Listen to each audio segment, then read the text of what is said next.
Patna NEET छात्रा की मौत के मामले में रोज खुलासे हो रहे हैं और इस बार जो खुलासा हुआ है वो आपको भी चौंका देगा, क्योंकि कोर्ट के अंदर जो कुछ हुआ, जिस तरीके से सीबीआई के वकील और छात्रा के वकील के बीच में बहसबाजी हुई, जिस तरीके से सीबीआई की जांच पर सवाल उठे और जिस तरीके से वहां मौजूद जो विशेष न्यायाधीश थे वो उठ करके चले गए 10 मिनट के लिए, और जिस तरीके से पप्पू यादव ने संगीन आरोप लगाए हैं, आरोप ऐसा कि सुन करके आपके रोंगटे खड़े हो जाएं, आरोप ऐसा जिसको आप जानना चाहेंगे, आरोप ऐसा जिस पर से आप चाहेंगे कि उस तब सभी जो राज हैं उस पर से पर्दा उठ जाए।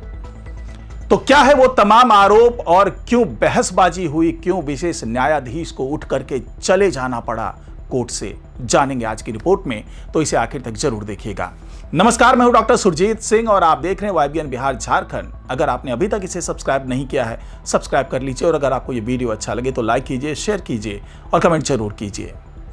तो नीट छात्रा की मौत के मामले में सुनवाई होती है अदालत में और सीबीआई की तरफ से यह कहा जाता है कि उन्हें जो हॉस्टल का मालिक है मनीष कुमार रंजन, उसकी कोई रिमांड नहीं चाहिए, वो उसे पूछताछ नहीं करना चाहते।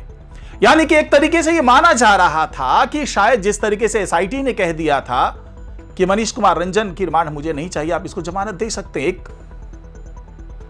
जो अनदेखी बात है, अनसुनी बात है, जो पर्दे के पीछे का खेल है, वो यहां पे खेला जा रहा है क्या?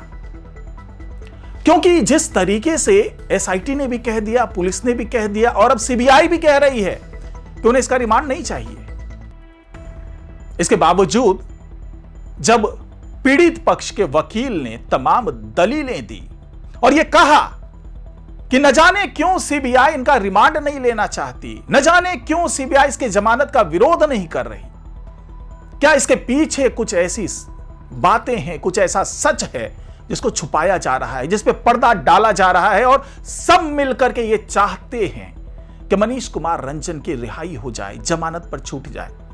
लेकिन पीड़ित पक्ष की तरफ से इसका पुरजोर विरोध किया गया और विरोध करने का नतीजा यह रहा कि जमानत नहीं मिली मनीष कुमार रंजन को और 11 मार्च तक सुनवाई को टाल दिया गया। अब यहां से तमाम सवाल उठ रहे हैं क्योंकि कोर्ट ने भी फटकार लगाई सीबीआई को और यह जानना चाहा कि आपने पॉक्सो के तहत इससे क्यों नहीं दर्ज किया मामले को। अब जो बातें निकल करके सामने आ रही है वो आपको भी चौंका देगी और हम इसके बारे में भी आपको बताएंगे कि क्यों विशेष न्यायाधीश को उठ करके जाना पड़ा 10 मिनट के लिए। इस बीच में पप्पू यादव ने जो खुलासा किया वो बहुत चौंकाने वाला खुलासा है। पहला खुलासा, 3 खुलासे किए हैं, उसमें पहला खुलासा जो पप्पू यादव ने किया है उसको अगर हम सच माने तो सच ये है कि पुलिस जो है, जो स्थानीय पुलिस है, जो एसआईटी है, वो सारे पेपर शेयर ही नहीं कर रही सीबीआई के साथ में। और यह भी बात सामने में आई है कि एम्स के डॉक्टर्स ने कहा कि हमारे साथ भी कोई पेपर शेयर नहीं किया पुलिस ने, जिसके कारण रिपोर्ट आधी अधूरी बनी। तो क्या पुलिस को सब कुछ पता है कि अपराधी कौन है, दोषी कौन है और उसको बचाने की कोशिश की जा रही है? तो सबसे पहले आप पप्पू यादव का यह बयान सुनिए कि वो क्या आरोप लगा रहे इसके मामले में। मैं जानना चाहता हूं क्यों। अब मुझे एक बात बताइए, नीट्स की बच्ची के साथ बलात्कार हुए, बलात्कार करके मार दिए गए, डॉक्टर का रिपोर्ट आ गया, एसएफएल का रिपोर्ट आ गया। हम जब एम्स के डॉक्टर से बातचीत की तो उन्होंने कहा कि पुलिस ने हमको आधा अधूरा केस दिया है, कागजात दिए हैं, हमारे पास कुछ भी नहीं है। कल सीबीआई ने पटना कोर्ट में लिखित दिया कि पुलिस हमको कागजात नहीं दे रही। मैं पहले से इस बात की शंका थी कि पुलिस कागजात नहीं दे रही। इसमें कुछ पत्रकार लोग भी लगे हैं और कुछ बड़े पैसे वाले कि नेता के साथ खड़े हो, बचाया जाए। मैं आपको एक बात बता देना चाहता हूं, पप्पू यादव के रहते हुए नीट्स की बच्ची, चाहे पुलिस सीबीआई को केस दे ना दे, 18 साल उसकी उम्र है। आपने पहले कहा कि पॉस्को एक्ट लगाने के लिए उन्होंने उम्र 18 लिखा दिया। बाद में स्कूल से सर्टिफिकेट निकाले गए, सर्टिफिकेट में 18 थी। 18 केस उम्र होने के बाद सबसे पहले यह कानून कहता है कि हमें अविलंब हर परिस्थितियों में, यह बिल्कुल कानून कहता है कि पॉस्को एक्ट लगना सबसे पहले जरूरी है। हर कीमत पर, हर परिस्थितियों में यह पॉस्को लगेगा। पहले पॉस्को नहीं लगाया गया, जब सर्टिफिकेट दिया गया फिर तब पॉस्को लगाया गया। अब फिर जब सीबीआई सर्टिफिकेट मांग रही है तो कह रहा है मेरे पास सर्टिफिकेट नहीं।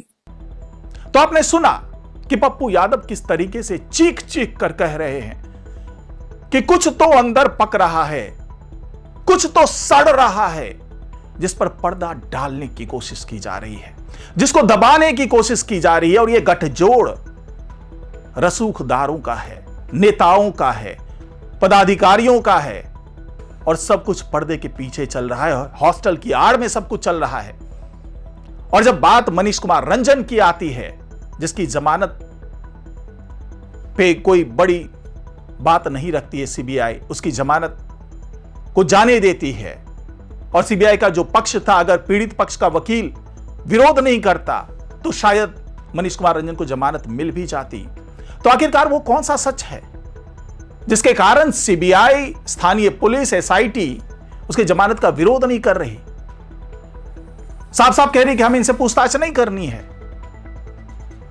क्योंकि जो पप्पू यादव ने कहा, जो दूसरा खुलासा जो मैं आपको दिखाने जा रहा हूं, जो मैं सुनाने जा रहा हूं, वो भी आपको सोचने पर मजबूर कर देगा। पप्पू यादव ने तो यहां तक कह दिया कि ये यहां का एप्स्टीन है, यानी कि अमेरिका का वो बंदा जिसने नाबालिग लड़कियों के साथ अमानवीय हरकत की, वहशियाना हरकत की, वैसा ही कुछ यहां पर मनीष कुमार रंजन कर रहा था। क्योंकि एक अदना सा ड्राइवर, सांसद का ड्राइवर, जिसकी तनख्वाह 5,000 10,000 रुपए थी 5 साल पहले तक, अचानक वो 300 करोड़ की संपत्ति का मालिक कैसे बन गया? अचानक उसके गले में मोटे मोटे सोने के चेन कहां से आते हैं? हाथ में ब्रेसलेट मोटे मोटे चेन जो सोने के, वो कहां से आते हैं? सवाल उठता है। और यह सवाल किया है पप्पू यादव ने। क्या खुलासा किया है, पहले यह सुनिए। हमें आप बताइए, मनीष रंजन जैसा एप्स्टीन फाइल के जनक, वो हॉस्टल किसका है? हमें आप ये बताइए। वो आज से 4 साल पहले 5,000 की नौकरी करता था, 15,000 रुपया कमाता था। आज से 5 साल पहले एक एमपी का ड्राइवर था।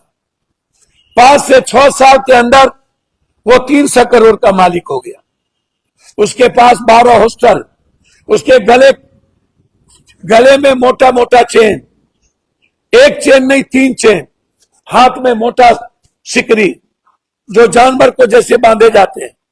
मैं ऐसे एप्स्टीन, मनीष रंजन, जो नेताओं से लेकर पदाधिकारी, थाना को, रसूखदारों को, जो ना जाने कितनी मासूम बच्ची पहुंचाती है। तो सुना आपने कि पप्पू यादव ने क्या खुलासा किया। रातों रात कैसे किसी का काया पलट हो जाता है, 12 हॉस्टल का मालिक बन जाता है। और जब उसके हॉस्टल में इस तरह की बात आती है, इस तरह का मामला होता है, तो उस पर जमानत की कोई बात ही नहीं होती। जब उसको जमानत देने की बात आती है तो सीबीआई उसका विरोध ही नहीं करती, एसआईटी विरोध ही नहीं करती, पुलिस विरोध ही नहीं करती। तो क्या है? क्या इतना बड़ा रसूखदार व्यक्ति है, या फिर इसके पीछे पूरा गिरोह है, पूरा नेटवर्क है जो इस तरह की घटनाओं को अंजाम दे रहा है? और जब तक यह मामला सामने नहीं आया तब तक न जाने कहां कहां, कैसे कैसे बच्चियों के साथ क्या क्या घटनाएं हुई होंगी। अब इसके बाद एक और जो खुलासा किया पप्पू यादव ने, वो और भी गंभीर खुलासा है। खुलासा यह है कि बच्चियों को नींद की दवाइयां दी जाती थी, खाने में मिला करके दी जाती थी, और उसके साथ वहशियाना हरकत की जाती थी। आपने सुना भी। इसके साथ ही यह भी आरोप लगाया कि नीट की छात्रा की मौत तो कोई मौत नहीं बल्कि हत्या थी। हॉस्पिटल में जब नीट की छात्रा मौजूद थी तो उसको लगातार नींद का इंजेक्शन दिया जा रहा था। पहले भी यह बात कह चुके हैं पप्पू यादव, और इस बार फिर उन्होंने कहा कि नींद का इंजेक्शन दिया गया और आखिरकार उसकी जान ले ली गई। पहले यह बयान सुनिए पप्पू यादव का। हमारी बच्ची के खाने में, जो गरीब बच्ची मिडिल क्लास की 10th के बाद हॉस्टल जाती है 12 और नीट्स की तैयारी करने, उस बच्ची की खाने में नशा की गोली मिलाकर उसका पूरा वीडियोग्राफी किया जाता है और बाद में उसके साथ ब्लैकमेलिंग किया जाता है, उसे फोटो दिखाए जाते हैं। जो बच्ची पढ़ना चाहती है वो हालात से मजबूर हो जाता है और वो समझौता कर लेता है। फिर उसी समझौता के कारण मनीष रंजन जैसा एफटीन के डकैत, इतने बड़े दरिंदे हमारी बेटी का सौदा करता है, नेताओं के घर पहुंचाता, पदाधिकारियों के घर पहुंचाता, उसको बाहर लाने के लिए बेचैन है। एसआईटी लिख करके दी, हमें कोई आपत्ति नहीं है। फिर मनीष रंजन को जेल क्यों भेजे? जो जेल भेजा उस पर एफआईआर दर्ज हो, एसआईटी पर एफआईआर दर्ज हो, पुलिस पर एफआईआर दर्ज हो, और अब सीबीआई कह रही है हमें भी कोई आपत्ति नहीं है क्योंकि अभी तक हमने साक्ष्य नहीं जुटाया। तो अब तक आपने समझ लिया कि पप्पू यादव क्यों चीख चीख कर कह रहे हैं कि मेरी बेटी को इंसाफ मिलना चाहिए। अब इनके बयानों में कितनी सच्चाई है इसका दावा करना तो अभी मुश्किल है। राजनीति है, सियासत है, कुछ भी हो सकता है, लेकिन जो तमाम साक्ष्य, तमाम सबूत सामने लाने का दावा करते हैं पप्पू यादव, उससे ऐसा लग रहा है कि अगर उस जो तमाम दावे कर रहे हैं, जो तमाम आरोप लगा रहे हैं, उसमें अगर जरा सी भी सच्चाई है तो सीबीआई को इस दिशा में निष्पक्ष तरीके से जांच करनी होगी।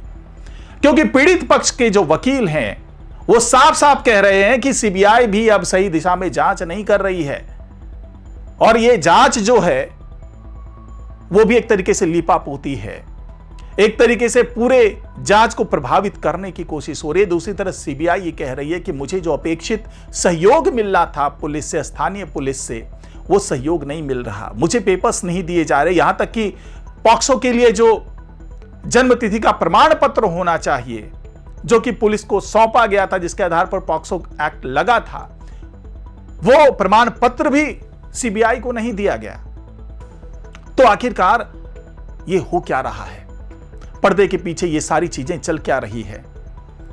अब लगातार जो साक्ष्य सामने निकल करके आ रहे हैं, उसे यही लग रहा है कि जो दावे किए जा रहे हैं अलग अलग पक्षों के माध्यम से, चाहे विपक्ष का कोई नेता हो, चाहे तेज प्रताप हो, चाहे तेजस्वी यादव हो, चाहे राबड़ी यादव हो, चाहे पप्पू यादव हो, ये तमाम लोग जिस तरीके से आरोप लगा रहे हैं, क्या उन आरोप में वाकई सच्चाई की झलक है? हालांकि सम्राट चौधरी साफ साफ कह रहे हैं कि मैं किसी भी सूरत में जो भी दोषी है उसको सामने लाकर रहूंगा, चाहे वो कितना बड़ा भी नेता क्यों ना हो, कितना बड़ा भी रसूखदार क्यों ना हो, कितना बड़ा कोई पदाधिकारी क्यों ना हो, सच सामने आएगा और दोषी को उसके किए की सजा मिलेगी। ये दावा सम्राट चौधरी कर रहे हैं, लेकिन अभी तक की जांच में कुछ भी निकल करके ऐसा पुख्ता प्रमाण सामने नहीं आया है। कोई पुख्ता आरोप सिद्ध करने में कामयाब कोई भी एजेंसी नहीं रही है, ना तो एसआईटी, ना ही सीआईडी, ना ही अभी तक सीबीआई। तो आने वाले दिनों में किस तरीके से ये जांच आगे चलेगी और क्या क्या चीजें निकलेगी, इसके लिए हमें थोड़ा इंतजार करना होगा। तो फिलहाल आज की रिपोर्ट में इतना ही। नमस्कार।